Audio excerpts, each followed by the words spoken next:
আসসালামু আলাইকুম রহমতুল্লাহি ওবারাকাতুহু। পবিত্র ওমরা এবং পবিত্র হজ, আর বিশেষ করে রমজান মাসে পবিত্র ওমরার ফজিলত নিয়ে তো কথাই নেই। মানুষের, মুমিন মুসলমান হৃদয়ের একটি বড় আকাঙ্ক্ষা থাকে পবিত্র মক্কা মুকাররমাতে যাওয়া, মদিনা মুনাওয়ারাতে যাওয়া, রাসূল পাক সাল্লাল্লাহু আলাইহি সাল্লামের দরবারে গিয়ে একটু সালাম পেশ করা। এর জন্য আমাদেরকে অবশ্যই সৌদি আরবিয়াতে যেতে হয়। ভিসার বিভিন্ন ক্যাটাগরি রয়েছে: ওমরা ভিসা, হজ visa, tourist visa, family visa, working visa. বর্তমানে ওমরা ভিসা নিয়ে একটু জটিলতা তৈরি হয়েছে, সেই সম্পর্কে আজকে আমি আপনাদেরকে কিছু তথ্য দেওয়ার চেষ্টা করব ইনশাআল্লাহ। এমনিতে সৌদি আরবে ওয়ার্কিং ভিসা বা ট্যুরিস্ট ভিসা এগুলি চালু আছে পুরাদমে, কিন্তু বাংলাদেশিদের জন্য গত মার্চ মাসের 5 তারিখ থেকে ওমরা ভিসাটাকে একটু সংকুচিত করে ফেলা হয়েছে। অর্থাৎ আমি যদি সহজ ভাষায় বলি যে প্রতিদিন যেখানে 100% ভিসা ইস্যু হতো, দিলেই হয়ে যেত দু একটি ব্যতিক্রম ছাড়া, তো বর্তমানে সেই জায়গায় 100টির জায়গায় নামিয়ে ওনারা কোটা সিস্টেম করে দিয়েছেন এবং সেটি আপনার 5 থেকে 6টা হয়ে থাকে। অর্থাৎ আগে যদি 100টা হতো, এখন হচ্ছে 5টা 6টা বা বড় জোর 10টা 10% কোটাতে নিয়ে এসেছে। এর জন্য অনেক জটিলতা তৈরি হয়েছে। বাংলাদেশ থেকে প্রায় 10,000-এরও বেশি ওমরা যাত্রীর ভিসা আটকে গেছে। এটা নর্মালি প্রতি রমজানেই ওনারা কন্ট্রোল শুরু করেন। এর অন্যতম কারণ হলো ওমরা ভিসাগুলি এখন দিয়ে থাকেন 90 দিনের জন্য। তো গত বছর বা তার আগের বছরের বাস্তব অভিজ্ঞতার আলোকে দেখা গেছে যে অনেকেই রমজানের শেষ দশকে যান বা রমজানের পর যান, গিয়ে 3 মাসের ভিসা ইস্যু করে হজ পর্যন্ত থেকে যান। 90 দিন থেকে গেলে যেহেতু হজের মৌসুমটা চলে আসে, ওনারা হজ করে আসতে চেষ্টা করেন লুকিয়ে, অবৈধভাবে। যদিও এটা ঠিক নয়, আপনাকে হজ করতে হলে অবশ্যই হজের পরিপূর্ণ টাকা পয়সা জমা দিয়ে সেইভাবেই হজ ভিসা নিয়ে সেই নিয়ম কানুন মেনেই আপনাকে হজ করা উচিত। চুরি করে ট্যুরিস্ট ভিসা নিয়ে, ওমরা ভিসা নিয়ে, ওয়ার্কিং ভিসা নিয়ে আপনি সৌদি আরবে থাকতে পারলেই লুকিয়ে ইহরামের কাপড় গায়ে দিয়ে আরাফাত ময়দানে চলে যাবেন, এটি কিন্তু ঠিক নয়। এমনকি আমি আমার জানাশোনা, নাম বললে হয়তো অনেকেই চিনবেন, গত বছর শুনেছি ট্যুরিস্ট ভিসা ম্যানেজ করেছিলেন, সেখান থেকে আরাফাতে লুকিয়ে টুকিয়ে পাহাড়ের চিপা চাপা দিয়ে কিভাবে যেন আরাফাতে গেলেন, গিয়ে হজ করে আসছেন। তো এটি আসলে বৈধ নয়। গত বছর আমরা দেখেছি যে হিট স্ট্রোকে, গরমে, এমনিতেই প্রচুর গরম, 45 থেকে 50 ডিগ্রি গরম ওঠানামা করে থাকে। তো সেই সময় যদি এই যে যারা অবৈধভাবে যাচ্ছেন হজে, তারা নর্মাল রুটে চলাফেরা করতে পারেন না, তো একটু বেশি ঘোরাফেরা করতে হয়। এমনিতেই হজ মানে কিন্তু কষ্ট কষ্ট কষ্ট, ধৈর্যের চরম পরীক্ষা দিতে হয় হজের মাধ্যমে। আমি বলবো যারা ধৈর্য ধরতে পারেন না তাদের হজ করার দরকার নেই, কারণ হজ বড় ইবাদত, কষ্টের ইবাদত, যার জন্য চরম শারীরিক মানসিক ধৈর্যের ব্যাপার রয়েছে। যাই হোক, সেটি নিয়ে অন্যদিন আলোচনা করব ইনশাল্লাহ। তখন অনেকেই অবৈধভাবে একটু বেশি ঘোরাফেরা করতে গিয়ে হিট স্ট্রোকে মারা গেছেন, বিশেষ করে মিশরীয়, পাকিস্তান এবং বাংলাদেশেও ছিলেন। তো যাই হোক, আমি বর্তমানে ওমরা ভিসার পরিপ্রেক্ষিতটা আমি আপনাদের সামনে তুলে ধরছি। আমরা সাধারণত, বিশেষ করে আমি যখন কোনো ওমরা গ্রুপ নিয়ে যাই, অন্তত 3 মাস 2 মাস 3 মাস আগে থেকেই আমি ফেসবুকে বা আমার আইডিতে বা পেজে আমি ঘোষণা দিয়ে থাকি, আপনারা যারা ওমরায় যেতে ইচ্ছুক আমার সাথে যোগাযোগ করুন। কারণ একটা ওমরা অ্যারেঞ্জ করতে হলে, বিশেষ করে গ্রুপ নিয়ে যখন যেতে হয় আমাদেরকে, ধরেন 40 থেকে 50টা ticket at a time same ফ্লাইটে আমরা নিতে চেষ্টা করি, তাই নিয়ে থাকি। 40টা 50টা টিকিট সেম ডেটে সেম ফ্লাইটে টিকিটটা পেতে হলে আমাকে সবগুলি পাসপোর্ট একসাথে পেতে হবে, সবার টাকা একসাথে পেতে হবে, তাহলে আমরা এয়ার টিকিটটা বুকিং দিতে পারি। তারপরে ভিসার ক্ষেত্রেও একটু জটিলতা থাকে। একটা সিঙ্গেল ভিসা পাওয়া এক জিনিস, আর 50টা ভিসা একসাথে বের করে আনা কিন্তু আরেকটা জিনিস। 50টাতে 50 রকম সমস্যা থাকতে পারে, একটু সময় নিতে হয়। তো যাই হোক, আমরা বিশেষ করে আমি ব্যক্তিগতভাবে 2001 থেকে হজ ওমরার সাথে জড়িত। প্রতি বছর আমি হজের গ্রুপ নিয়ে যাই। বর্তমানে আমাদের এজেন্সির মাধ্যমে আমরা হজ কার্যক্রম পরিচালনা করি এবং ওমরাও আমরা নিয়ে যাই প্রতি মাসে ইনশাল্লাহ একটি গ্রুপ, এবং পরিপূর্ণ 40 থেকে 50 জন আমার গ্রুপে থাকেন আলহামদুলিল্লাহ। আর নর্মালি আমি একটি গ্রুপে 48 জনের বেশি আমি কখনো নেই না সহজে, বেশি জরুরি না হলে। তো যাই হোক, এই যে আমি আগে থেকে ঘোষণা দেই যে ভাই আপনারা যোগাযোগ করেন, অনেকে দেখা যাচ্ছে যে আমি হয়তো কথার কথা এপ্রিল মাসের 1 তারিখে যাব, অনেকে এসে মে মাসের 5 তারিখেও এসে নক করে যে ভাই আমাকে যে করেই হোক নিতে হবে। এখানে আমি আরেকটা জিনিস বলে রাখি, মনে করেন আমি যদি এখন টিকিট বুকিং দেই এপ্রিল মাসের 5 তারিখের জন্য, ধরেন 1 মাস আগেই আমি বুকিং দিলাম, তাহলে হয়তো কথার কথা আমি 90,000 টাকায় আমি ডিরেক্ট ফ্লাইটে বুকিং দিতে পারলাম। কিন্তু এটাই যখন 5 দিন পরে, 7 দিন পরে, 10 দিন পরে আবার বুকিং দিতে যাব আরো 5টা 10টা, তখন দেখা যাবে যে আরো 5-7 হাজার টাকা, 10,000 টাকাও বেড়ে যেতে পারে। তো যাই হোক, এই রমজান মাসে প্রচুর ওমরা যাত্রী আগ্রহী থাকেন ওমরায় যাওয়ার জন্য, কারণ রাসূল পাক সাল্লাল্লাহু আলাইহি সাল্লাম বলেছেন যে রমজানে ওমরা করলো সে যেন আমার সাথে হজ করলো। অর্থাৎ চিন্তা করেন, নবীজির সাথে হজ করার ফজিলত। আজকে যদি নবীজি আমাদের সামনে থাকতেন আর নবীজি যদি একটি কাফেলার ডাক দিতেন যে তোমরা কে কে আসো হজ করবে আমার সাথে, একসাথে যাই, তাহলে আমরা সারা বিশ্ব থেকে হুমড়ি খেয়ে পড়তাম যে স্বয়ং রাসূল পাক সাল্লাল্লাহু আলাইহি সাল্লাম আমাদের সাথে আরাফাতের ময়দানে থাকবেন, মিনাতে থাকবেন, জামারাতে থাকবেন। ঠিক সেম ফজিলতটাই আমরা পেতে পারি রমজানে ওমরা করার মাধ্যমে। তো এই জন্য রমজানে অবশ্যই আমাদের একবার না একবার যাওয়া উচিত। তো যেহেতু রমজানে প্রচুর ক্রাইসিস থাকে, ভিসার একটা চাপ থাকে, সাপোজ মনে করেন যে সৌদি আরব ভিসা দিবে 15,000, আমরা অ্যাপ্লাই করে বসে থাকি 20,000, 25,000। তো টিকেটের উপরও চাপ পড়ে, তারপরে ভিসার উপরও চাপ পড়ে। তার মাঝে সৌদি সরকার এখন বর্তমানে ভিসার দেওয়ার পার্সেন্টেজ কমিয়ে দিয়েছেন। বর্তমানে 100টার জায়গায় 5 থেকে 10টা ভিসা ইস্যু হচ্ছে।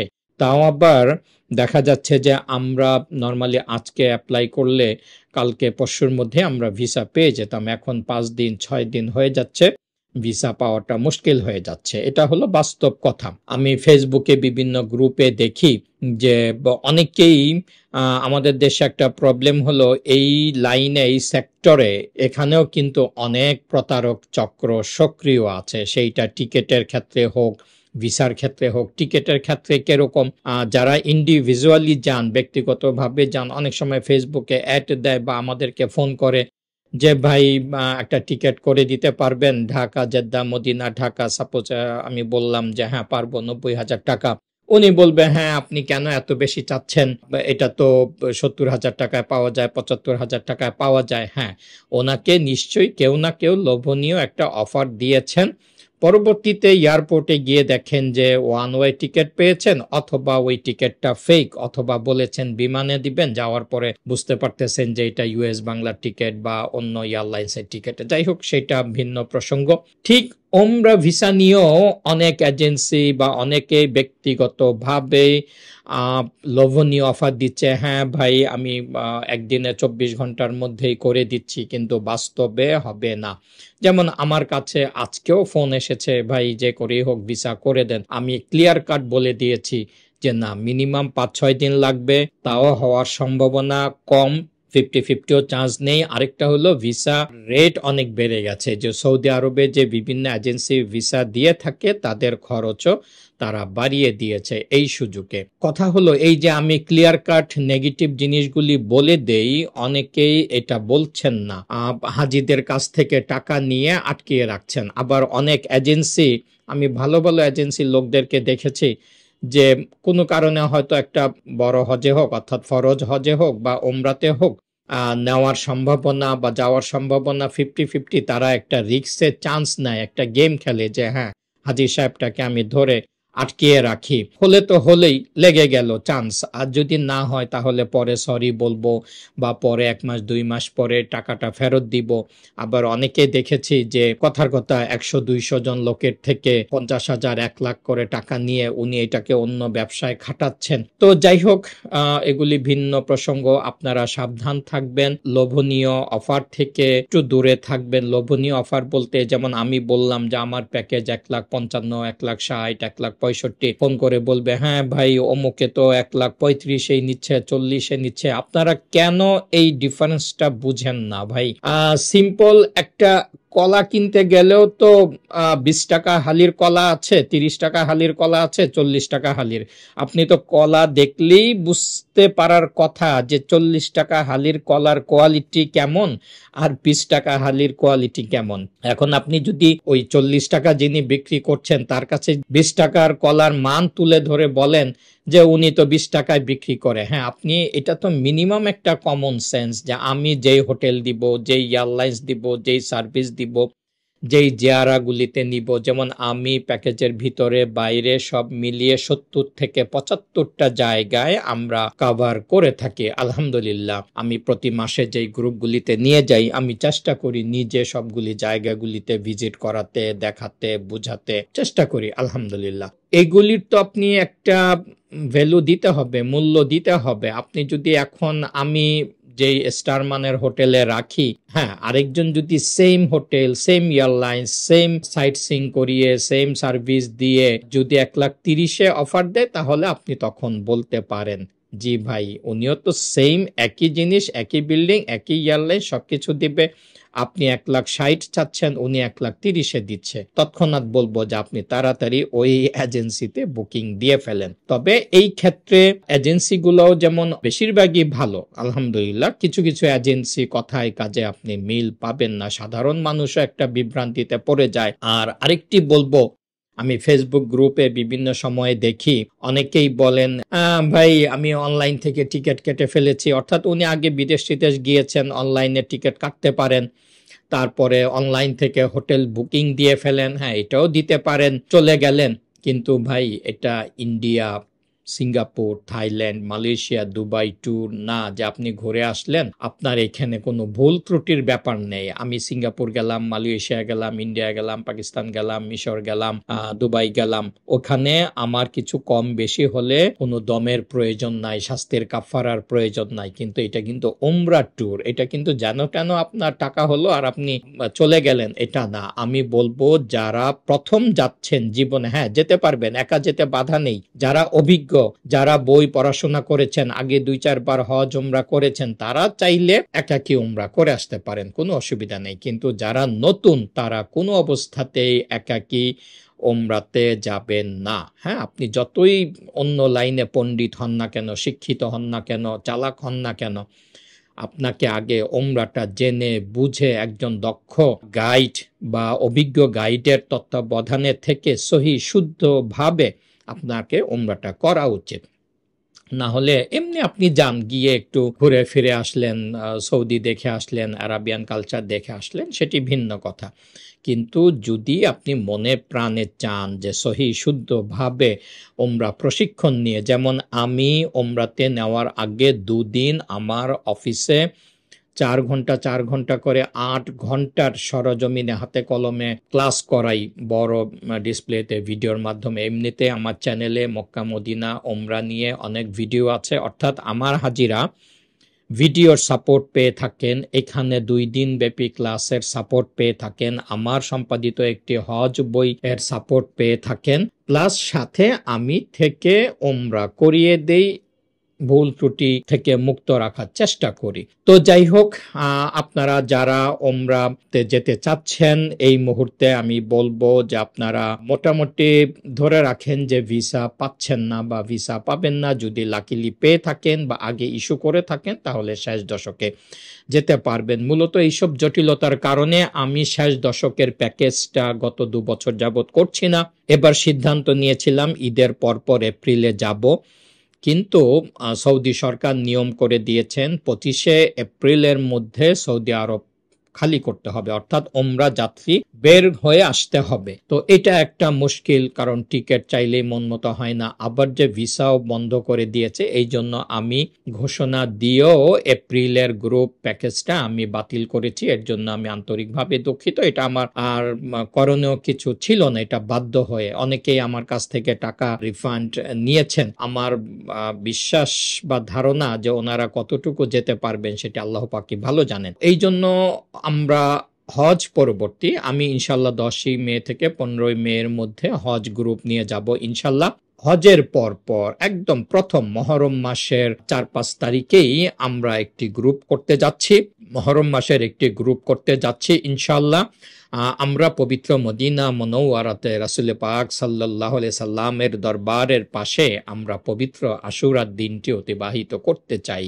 তারপরে আমরা মক্কা মুকাররমায় গিয়ে আমরা উমরা পালন করব। তো আমি আবারও বলবো, যারা উমরা করতে চান একটু আগে থেকেই প্রিপারেশন নেবেন, 2 মাস 3 মাস আগে থেকেই বুকিং দিয়ে রাখবেন। যেখানেই যান, যে এজেন্সিতেই যান, তাহলে এজেন্সিগুলির সুবিধা হয়, আমাদের সুবিধা হয়। তো ইনশাল্লাহ পরবর্তীতে আমি এবারের হজ নিয়ে আরেকটি কথা বলবো, যে এবারের হজে 15 বছরের নিচে কোনো বাচ্চা অ্যালাউ না। তো এখন যারা বাচ্চাদের রেজিস্ট্রেশন করেছেন আগের ঘোষণা অনুযায়ী, তারা এটা রিপ্লেস করতে পারেন অথবা রিফান্ড করতে পারেন। আর সৌদি সরকার এইটার ক্যান্সেল করবে না। এখন আগামী বছর ওনারা কি সিদ্ধান্ত নেন, ওনারা হুটহাট করেই অনেক সিদ্ধান্ত, অনেক আইন জারি করে ফেলেন। তো যারা বাচ্চার জন্য ওমরাতে যেতে অসুবিধা নাই, ওমরাতে আপনি একদিনের শিশু নিয়েও যেতে পারবেন, 90 বছর 100 বছরের বৃদ্ধ নিয়েও যেতে পারবেন, কিন্তু হজে 15 বছরের নিচে কোনো বাচ্চা অ্যালাউ না। তো যাই হোক, অনেকেরই এটাতে মন খারাপ হচ্ছে, অনেকে আমাকে ফোন করছেন, এটি স্বাভাবিক। গত বছরই আমাদের টিমে একটি ছোট বাচ্চা ছিল, 4.5 বছরের, আলহামদুলিল্লাহ সুন্দরভাবেই সে হজ করেছে, কিন্তু এবার আর এরকম যাওয়ার সুযোগ নেই। তো দর্শক মণ্ডলী, পবিত্র রমজান মাস, আপনারা সবাই দোয়া করবেন আমার জন্য, আমিও আপনাদের জন্য দোয়া করব। আর আপনারা যে কোনো প্রশ্নের জন্য, কোনো কিছু জানতে চাওয়ার জন্য আমার কমেন্টে কমেন্ট করতে পারেন, ইনবক্সে মেসেজ দিতে পারেন, অথবা আমার এই ডেসক্রিপশনে আমার হোয়াটসঅ্যাপ নাম্বার দেওয়া আছে, হোয়াটসঅ্যাপ মেসেজ, কল বা ডাইরেক্ট কল দিতে পারেন। তো যে কোনো প্রয়োজনে আপনারা আমাকে পাবেন ইনশাল্লাহ। তো ভালো থাকবেন, দেখা হবে পরবর্তী কোনো ভিডিওতে। আসসালামু আলাইকুম ওয়া রাহমাতুল্লাহি ওয়া বারাকাতুহু।